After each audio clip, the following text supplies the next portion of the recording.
Crop मैंने बता दिया था आपके स्टमक की तरह होता है जिसमें फूड स्टोर होता था। देन इसके बाद क्रॉप के बाद जो खाना आता है वो आपका आता है गिजार्ड। गिजार्ड दिस वन, ये जो पार्ट देख रहे हो आप, दिस इज गिजार्ड, ये वाला गिजार्ड पार्ट। ठीक है, ये एक ग्राइंडिंग मशीन की तरह काम करता है। गिजार्ड जो होगा that will act as a grinding machine. जैसे आपके पास आप देखते हो ग्राइंडर होता है, ग्राइंडर में आप बड़े बड़े खाने की कोई भी चीजें होती हैं, पार्टिकल्स, वेजिटेबल्स, वो उसके अंदर डाल देते हो, ग्राइंड करते हो, सारा एकदम पिस जाता है।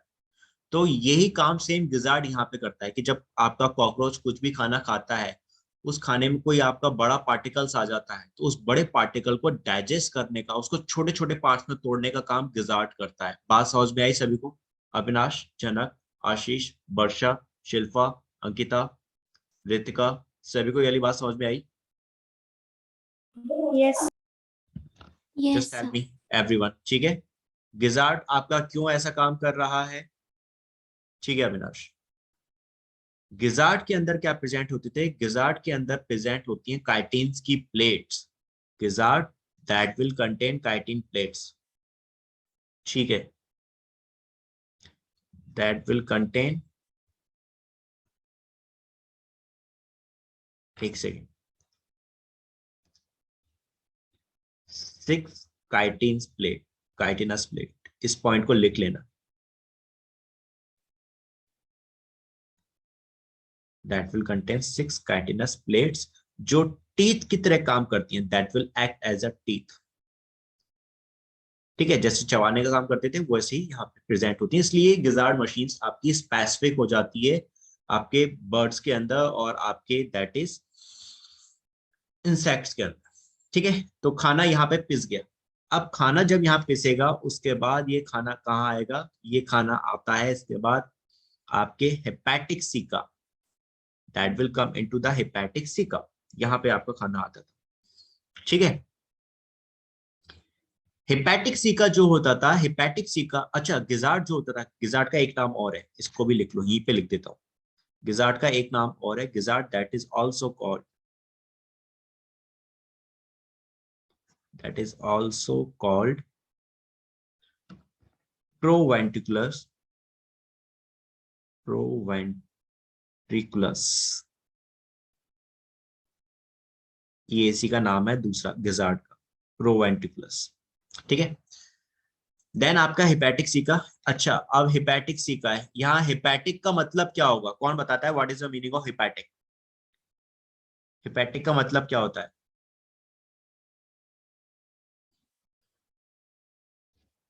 हाँ बच्चों,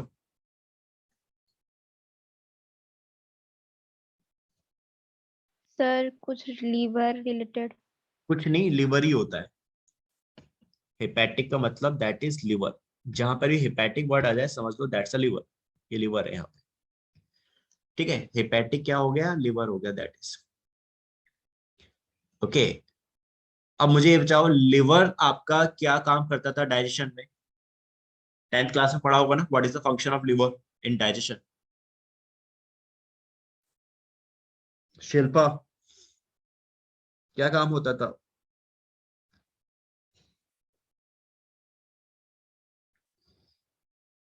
what is the function of liver in digestion? जल्दी बताओ।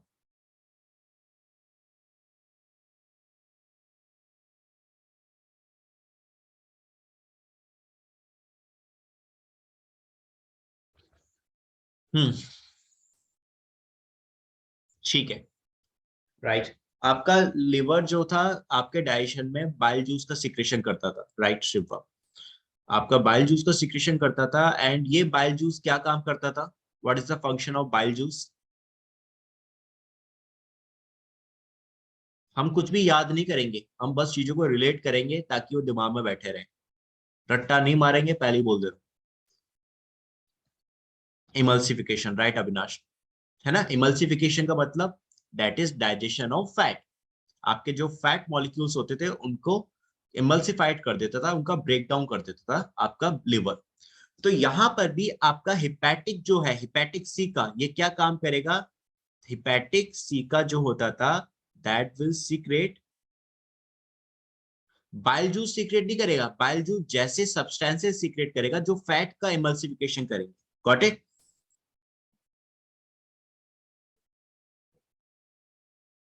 That will secret bile juice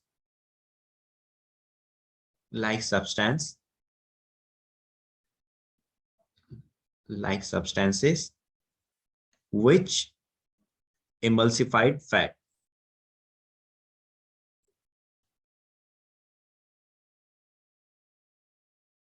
which emulsified fat। बात समझ में आई बच्चों सभी को? हिपैटिक सी का जो है इसका काम समझ में आया, क्या काम कर रहा है भाई? आपके ग्राइंडिंग हो गई डिजर्ट में, खाने की अच्छे से ग्राइंड हो गया। अब उस खाने के अंदर जो फैट वैट मॉलिक्यूल्स है उनका डाइजेशन कौन करेगा? हिपैटिक सी का कर रहा है। Got it? पहली चीज क्लियर? Yes, sir. ठीक है। अब हिपैटिक सीका को हम लोग एक और नाम बोलते हैं, that is also called gastric caeca. Hepatic caeca जो होता है बच्चों, this is also called gastric caeca. ठीक है, आप अपनी एनसीईआरटी में ये चीजें नोट कर लेना डायग्राम में, अलग से थ्योरी लिखने की जरूरत नहीं है, यही काम हो जाएगा सारा। That is also called gastric caeca, इसे आप गैस्ट्रिक सीका भी कहते हो। अब गैस्ट्रिक का मतलब क्या होता है? What is the meaning of gastric?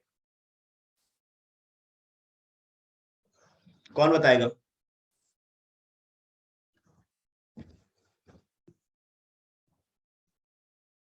Gastric का मतलब कौन बताएगा मुझे?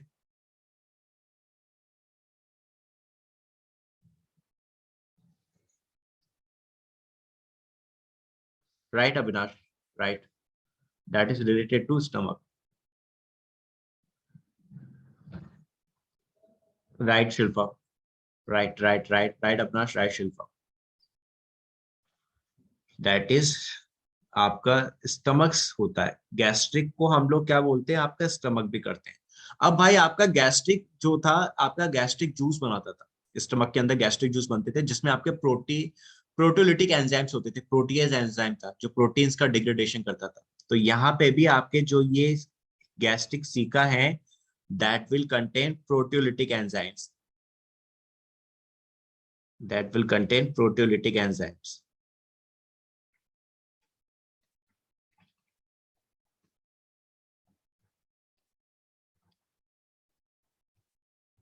That will contain proteolytic enzymes। ये आपके प्रोटियोलिटिक एंजाइम्स इसमें आपको यहाँ देखने को मिलते हैं। ठीक है, तो अब तुम लोगों को बच्चों हेपेटिक सी का बोले तो गैस्ट्रिक सी का काम समझ में आ गया। यहाँ पे आपका फैट का ब्रेकडाउन हो रहा है, जो प्रोटीन से उनका ब्रेकडाउन हो रहा है। डन? यहाँ तक कोई इश्यू तो नहीं, किसी कोई प्रॉब्लम तो नहीं? No, sir. बाकी बच्चों को किसी को कोई इश्यू कोई प्रॉब्लम? टेल मी, जल्दी बताओ मुझे। Ankita, Ritika, any doubt? आशीष बेटा कोई डाउट? वर्षा, जनक? ठीक है, no okay doubt. Shilpa, No, sir. Okay ठीक है। अब यहाँ पे मैंने जब तुम लोगों को शुरुआत में ये टॉपिक बता रहा था तो वहां मैंने बताया था कि यहाँ पे जो एलिमेंट्री कैनाल होती थी, 3 पार्ट में डिवाइड थी। फोरगट जो आगे का पार्ट होता था, फोर का मतलब आगे, तो ये सबसे आगे प्रेजेंट होती है। फिर आ गई मिडगट, ये बीच का पार्ट है। और देन आपका हिंडगट, हिंड का मतलब लास्ट हो गया, अभी मैंने पीछे भी समझाया था, हिंड का मतलब आपका लास्ट होता है, तो ये तो लास्ट पार्ट हो जाता था, ये मिडिल पार्ट, और ये आपका फर्स्ट पार्ट,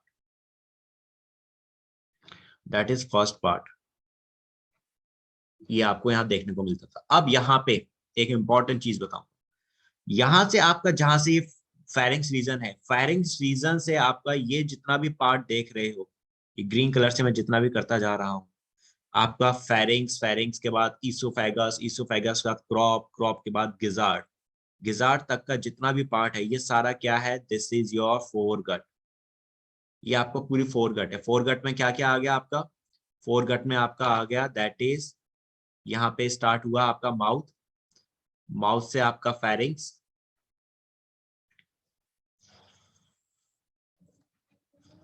फेरिंग्स, फेरिंग्स से आपका हो गया ईसोफेगस,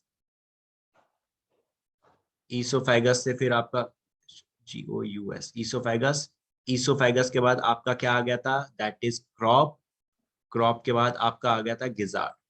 तो बच्चों यहां तक का ये जितना भी पार्ट है ये किसका पार्ट है, आपके फोरगट का पार्ट है। और यहाँ पे आपके एक लेयर होती है, इनमें आपके चारों तरफ एक लाइनिंग होती है, दैट इज लाइनिंग किसकी है, क्यूटिकल की लाइनिंग है, दैट इज लाइनिंग, ऐसे लिखो, cuticle lining is present, cuticle lining is present आपके फोरगट और आपके हिंडगट कॉकरोच के अंदर। इसमें यहाँ पे इन दोनों पार्ट्स में आपको क्यूटिकल की लाइनिंग देखने को मिलती है। क्यूटिकल किसका बना है, आपका काइटिन का ही बना हुआ है, that is also chitin made up.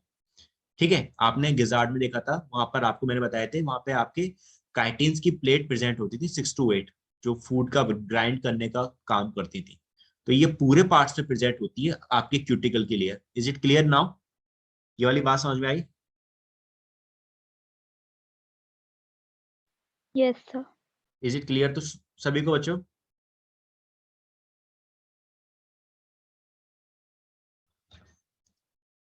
Okay Avinash, बाकी बच्चों को ये बात क्लियर ना? Yes, sir, clear.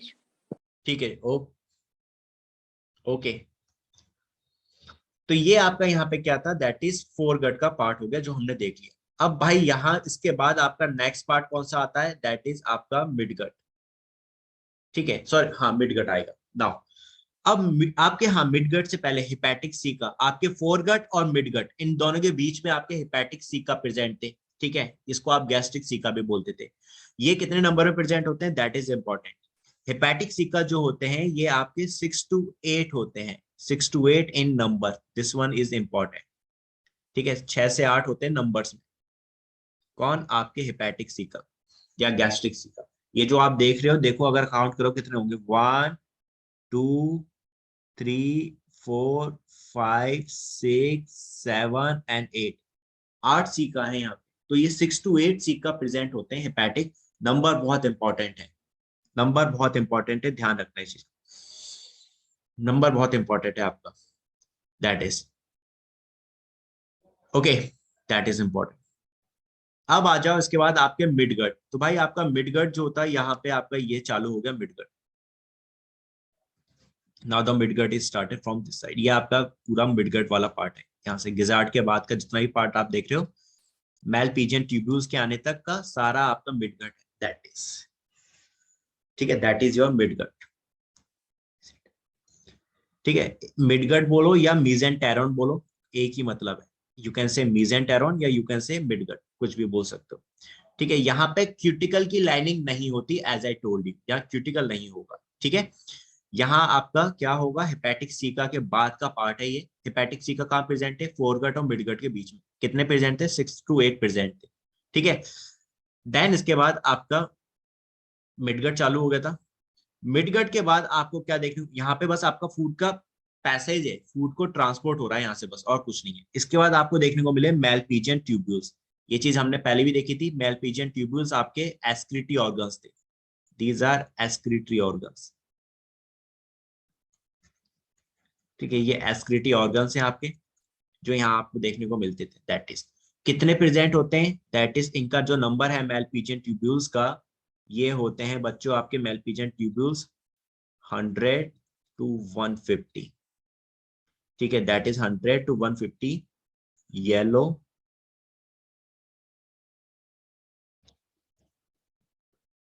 Colour thin filaments, 100 to 50 yellow colour thin filaments, that is. तो आपका हेपेटिक सीका से लेके आपके मैलपीजियन ट्यूब्यूल्स तक का ये जितना भी पार्ट है, ये सारा मिडगट है, दैट इज। अब आ जाओ इसके बाद, नाउ नेक्स्ट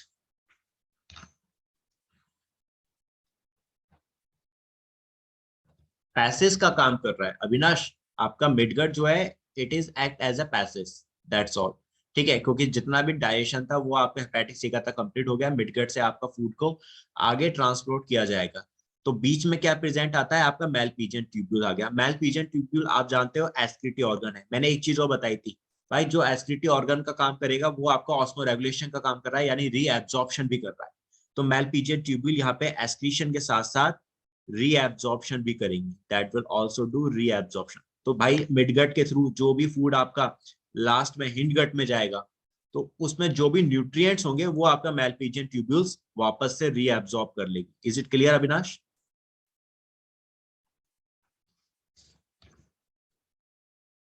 बाकी बच्चों को ये वाली बात समझ में आई? Shilpa, is it clear to you? Aradhana, Ankita, Ashish, Ritika, Jhanak, Varsha, सभी को क्लियर ये वाली बात? Yes, sir. Yes. आज छुट्टी नहीं होगी, आज नहीं करूंगा छुट्टी, आज ये चैप्टर कंप्लीट करूंगा, बोलो क्या कर लोगे? ठीक है, तो ये आपका मेलपीजियन ट्यूबल का काम था। अब मेलपीजियन ट्यूबल आपने देख ली 100 to 150 होती थी। ठीक है, अब इसके बाद आपका क्या स्टार्ट होता है? ये यहां से स्टार्ट हो गया आपका हिंडगट। दिस इज, ये जो लास्ट पार्ट है दिस इज द हिंडगट। ठीक है, ये आपका हिंडगट है। तो भाई हिंडगट आपका कैसा है? ज्यादा चौड़ा है एज कंपेयर टू मिडगट। यहाँ देखो ये वाला पार्ट, इस वाले पार्ट को देखो, यहाँ से आपको साफ साफ नजर आएगा ये ज्यादा मोटा है एज कंपेयर टू मिडगट। ठीक है, और इसमें क्या प्रेजेंट है आपका? इलियम, कॉलॉन और रेक्टम, और ये लास्ट में फिर ये एनस, लास्ट में एनस है। ठीक है, एनस का पार्ट कैसा होगा? डॉर्सल होगा, दैट विल बी डॉर्सल। ठीक है, अब इस चीज को यहाँ पे देख लो, डायग्राम तो आपने देख लिया। ठीक है, जो भी आपका मेलपीजियन ट्यूब्यूल ने रीअब्जॉर्प्शन कर लिया, रीअब्जॉर्प्शन करने के बाद फिर आपका जो भी वेस्ट था वो हिंडगट के थ्रू बाहर निकला। हिंडगट में क्या था आपका? हिंडगट में आपने देखे थे क्या क्या प्रेजेंट थे, एक सेकेंड। हिंडगट में दैट विल कंटेन, इसमें आपका था इलियम, देन इसके बाद आपका कॉलॉन, और फिर इसके बाद आपका दैट इज रेक्टम। और रेक्टम जो होता था ये किस में ओपन होता था आपका? फाइनली दैट इज एनस में ओपन हो जाता था। ठीक है, अब यहाँ पे बच्चों, यहाँ पर भी जो लाइनिंग होगी, यहाँ पर भी लाइनिंग प्रेजेंट होगी, यहाँ पे भी आपकी क्यूटिकल की लाइनिंग प्रेजेंट होती है। ठीक है, क्यूटिकल लाइनिंग इज प्रेजेंट। अब भाई लाइनिंग वर्ड यूज कर रहा हूं तो मैंने पहले भी समझाया था, लाइनिंग है तो इंटरनल होगी, बाउंड्री होती तो आउटर होती।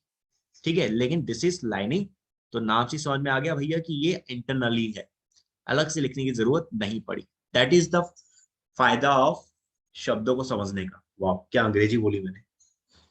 ठीक है, दैट इज, ये है आपको इंग्लिश भाई की, ये है आपको समझने का कि अगर आप वर्ड को समझ जाओगे तो वो वर्ड आगे जब भी यूज होंगे आपको वापस से चीजों को डिटेल में पढ़ने की जरूरत नहीं पड़ेगी, एक वर्ड से समझ जाओगे। तो आपका फोरगट कहाँ, आपकी लाइनिंग कहाँ प्रेजेंट है? Thank you. आपकी लाइनिंग कहाँ कहाँ प्रेजेंट है? आपके क्यूटिकल की फोरगट में प्रेजेंट थी और आपके हिंडगट में प्रेजेंट है। मिडगट के अंदर क्यूटिकल नहीं होता, दैट इज इंपॉर्टेंट, जो तुम्हें ध्यान रखना है। यहाँ पे आपका क्यूटिकल एब्सेंट था। बच्चों आप समझ में आ गया डायजेस्टिव सिस्टम? मुझे ये बताओ डायग्राम से क्लियर?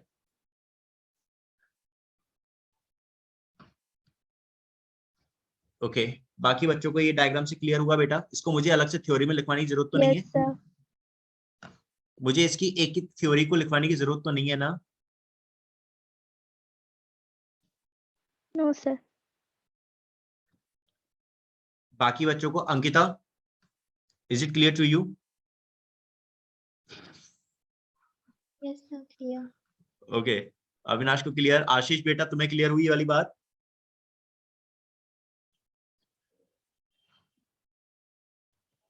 ओके, रितिका, मुझे वन बाय वन पूछ रहा हूँ because this one is important, यहाँ से क्वेश्चंस बनते हैं। ठीक है, इसलिए मैं पूछ रहा हूँ बेटा। Ritika, is it clear to you also? Yes.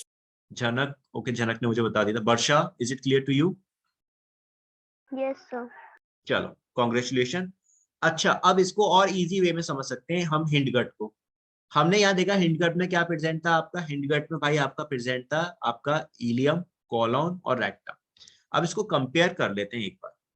हम अपने ह्यूमन से कंपेयर करें अगर अपने अंदर, तो भाई हमारे अंदर क्या है? हमारे अंदर स्मॉल इंटेस्टाइन और लार्ज इंटेस्टाइन दोनों प्रेजेंट है। वी हैव स्मॉल इंटेस्टाइन और हमारे अंदर साथ में लार्ज इंटेस्टाइन भी है। We have large intestine. मैं आप लोगों की शाम को क्लास ले लूंगा और केमिस्ट्री के बाद मजा आ रहा है मुझे पढ़ाने में।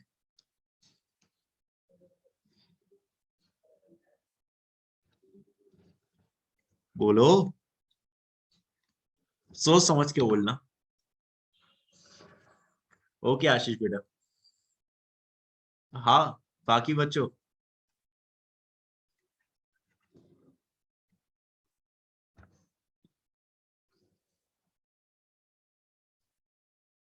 कोई बात नहीं, रितिका क्लास को कैंसिल कर दो, क्या हो गया, बायो बहुत अच्छी है, bio is very interesting. Small intestine के पार्ट है ड्यूडेनम, सबसे पहला पार्ट आता है आपका। फिर इसके बाद आपका आता था that is jejunum, duodenum, jejunum और इलियम, दैट इज, ठीक है, ये आपका पार्ट आता था।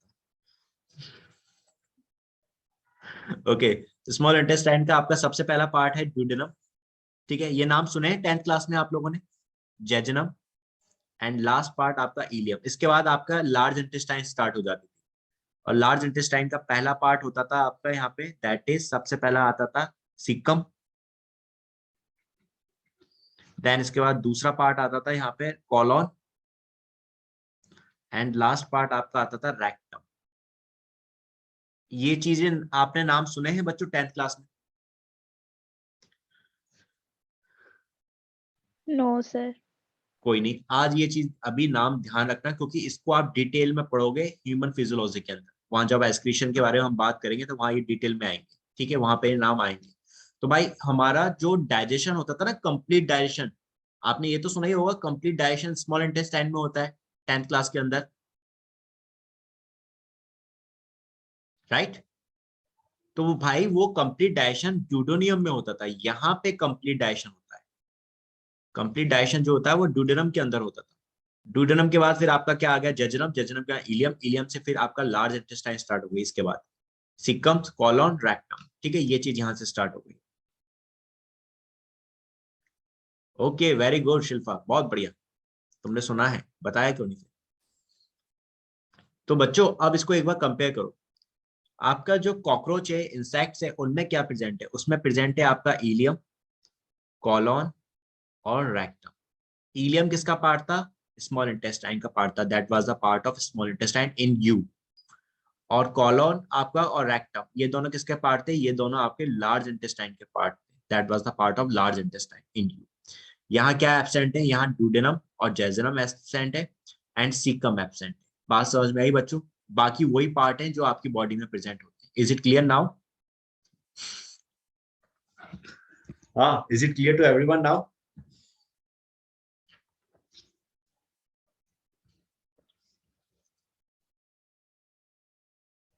अरे क्लियर कि नहीं क्लियर? गोली मार दूंगा, जल्दी बताओ। Yes sir, clear. शाबाश, आराधना को डर है बस मेरा। हाँ बेटा, हाँ, हाँ विनाश, आपका सीकम नहीं होता है इसमें, है ना? ओके शिल्पा, तो दैट इज ठीक है, आपका ड्यूडेनम और जेजुनम ये दो पार्ट एब्सेंट थे आपके कॉकरोच के अंदर, और आपका लार्ज इंटेस्टाइन वाला सिक्कम ये एब्सेंट। इलियम प्रेजेंट है, कॉलॉन प्रेजेंट है और रेक्टम प्रेजेंट है, और लास्ट में फिर एनस थाई। सो दैट इज, और दूसरा क्यूटिकल की जो कवरिंग है वो कहाँ प्रेजेंट है? आपके फोरगट और जो हिंडगट है वहां प्रेजेंट है, इनमें नहीं थी।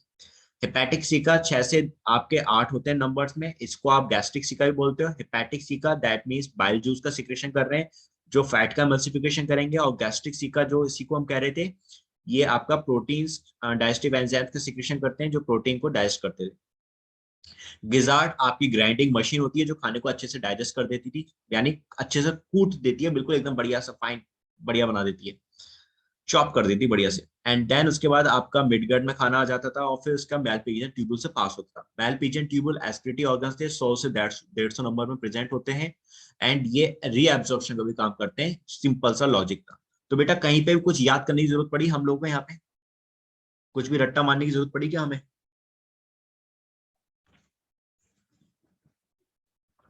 हम्म, कोई जरूरत नहीं पड़ी ना? बस अविनाश, आराधना, शिल्पा, अंकिता, रितिका, जनक, आशीष एंड वर्षा, बेटा जो चीज मैंने आपको आज इस टॉपिक में और इससे पहले वाले टॉपिक्स में बताई है, उनको एक बार एनसीईआरटी में बस डायग्राम की हेल्प से पढ़ लेना, तुम्हारा कॉकरोच बिल्कुल क्लियर है, कैसे भी क्वेश्चन घुमा के देंगे आराम से आंसर दे दो, बिल्कुल कोई दिक्कत ही नहीं होगी इसमें आपको। ठीक है, हमने ये भी देख लिया कि भाई आपका यहाँ पे थोरेक्स रीजन था, 3 पार्ट में डिवाइड था, एब्डोमेन 10 पार्ट में डिवाइड है, 10 सेगमेंट्स थे, उसमें से फीमेल का हमने और मेल का कुछ पार्ट देख लिया, उसको हम डिटेल में अभी और देखेंगे। फीमेल में आपने देखा था कि भाई 7th 8th 9th तीनों पार्ट मिलकर आपका वहां पे बना रहे थे जेनिटल पोर। 7th का जो होता था उसकी शेप बोर्ड शेप थी, एंड तीनों को हम बोलते थे स्टर्ना, वैसे स्क्लेरेट्स बोलते थे। स्क्लेरेट्स को हमने 2 पार्ट में डिवाइड किया था, एक तो टर्जा और दूसरे थे स्टर्ना। ओके, तो आपका दैट इज स्टर्ना जो था कैसा था, दैट इज आपका वेंट्रल था, और टर्जिट जो थे वो आपके डॉर्सल थे, सेगमेंट जो थे। नाउ उसके बाद आपको क्या देखना था यहाँ पे, 7th 8th 9th वाला पार्ट हमने डन कर लिया। जेनिटल पाउच प्रेजेंट होते थे, इन जेनिटल पाउच के अंदर गोनोफोर होता था, female गोनोफोर, and sperm thecal pores होते थे। स्पर्म थीका पोर्स जो होते थे स्पर्म्स को अपने अंदर स्टोर करके रखते थे। एंड कोलेट्रल ग्लैंड्स थी, कोलेट्रल ग्लैंड्स जो एग बनते थे उसके चारों तरफ एक हार्ड शेल की फॉर्मेशन करते हैं, एक हार्ड केस की फॉर्मेशन करते हैं, जिसे ऊतिका कहते थे। ओके, याद रखने का तरीका बताया था, फेविकॉल, फेवी में Fe that is for female, और कॉल that is for collateral glands. That's how you can remember. Then इसके बाद आपका मेल जेनिटल पोर्ट था, जो आपका 9th 10th स्टर्ना और टर्जिट्स, आपका 9th 10th टर्जिट्स और 9th स्टर्ना तीनों से जुड़ा होता था। इसमें 9th स्टर्ना जो होता था वो फीमेल जेनिटल पोर्ट की फॉर्मेशन करता था। देन इसके बाद आपका नेक्स्ट पार्ट जो देखा था, इसमें आपके मेल जेनिटल पोर्ट जो होते, इनमें आपको वही गोनोफाइसिस प्रेजेंट होते थे जो रिप्रोडक्शन में हेल्प करते थे। एंड देन इसके अलावा इसमें स्पर्मेटोफोर्स प्रेजेंट होते हैं। स्पर्मेटोफोर्स और sperm theca pores, sperm theca जो होता, दोनों अलग अलग है। स्पर्म थीका फीमेल के अंदर प्रेजेंट है, जो आपके स्पर्म्स को स्टोर कर रहा है।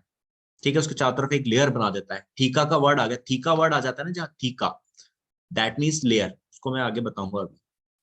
एंड स्पर्मेटोफोर जो होते थे वो मेल के अंदर प्रेजेंट होते हैं, जिसमें से स्पर्म्स बाहर निकलते थे। तो ये दो मिलते जुलते वर्ड्स हैं जो आपको ध्यान रखना है। थीका आ रहा है, स्पर्म के आगे थीका लगा है, तो दैट इज फीमेल में प्रेजेंट है। हाँ,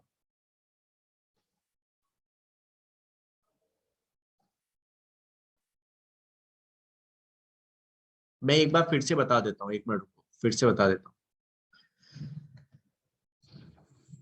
मैं एक चीज ना, इसको आगे बढ़ने से पहले ना इस पॉइंट को थोड़ा सा क्लियर कर देता हूँ बेटा आप लोगों के लिए।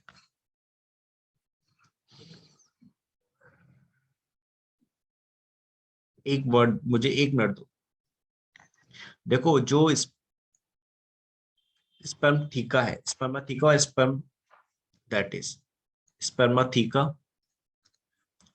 ठीक है, एक तो ये वर्ड है स्पर्माथीका, और एक वर्ड होता है स्पर्म पोर, स्पर्मेटोपोर, स्पर्मेटोफोर। ठीक है बेटा, ये दो वर्ड से मिलते जुलते हैं, बहुत बार कंफ्यूजन होती है कि भाई कौन किस में क्या प्रेजेंट था। ठीक है, यहाँ पे वर्ड आ रहा है थीका, सिर्फ आप इसको याद रखो, थीका है आ गया, तो ये क्या करेगा, स्पर्म के चारों तरफ कवरिंग कर देगा। थीका का मतलब क्या होता है, लेयर होता है, दैट मीन्स लेयर, तो ये स्पर्म के चारों तरफ लेयर बना देता है। So that is a layer which is formed around a sperm. So क्या होगा, स्पर्म्स आपके स्टोर हो जाते थे, स्पर्म विल स्टोर। ठीक है, स्पर्म स्टोर हो गए, कहाँ प्रेजेंट है, फीमेल में प्रेजेंट। बात समझ में आई? शिल्पा, आराधना, अविनाश, आशीष, अंकिता, सभी को वाली बात समझ में आई? वर्षा, रितिका, बच्चों? Yes, sir. ठीक है ना, बस थीका वर्ड याद, एक याद रखना थीका, दोनों को याद रखनी जरूरत नहीं, एक याद रख लेना theca. Theca means layer, sperm के चारों तरफ लेयर बना दी, तो स्पर्म को स्टोर कर लिया फीमेल के अंदर। ओके, नाउ ओके, नाउ इसके बाद आपका दूसरा स्पर्मेटोफोर्स, स्पर्मेटोफोर्स ये प्रेजेंट होते हैं मेल्स में। ठीक है, ऑब्वियसली अब एक आपका फीमेल में है तो दूसरा आपका मेल में होगा। ये क्या होते हैं, ये बंडल्स होते हैं, these are bundles of sperm. ठीक है, स्पर्म्स जो होते थे बंडल्स की फॉर्म में एजैकुलेट होते हैं मेल्स के अंदर।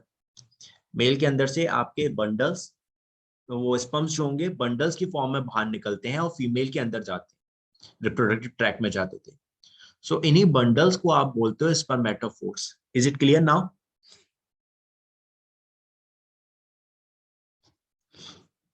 डन बच्चों?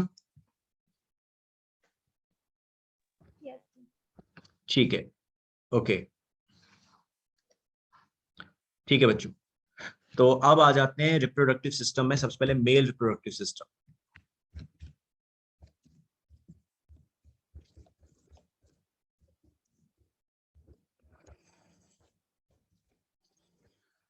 ठीक है, ये चीज मैं कल कराऊंगा, परेशान मत हो, अब नहीं करा रहा।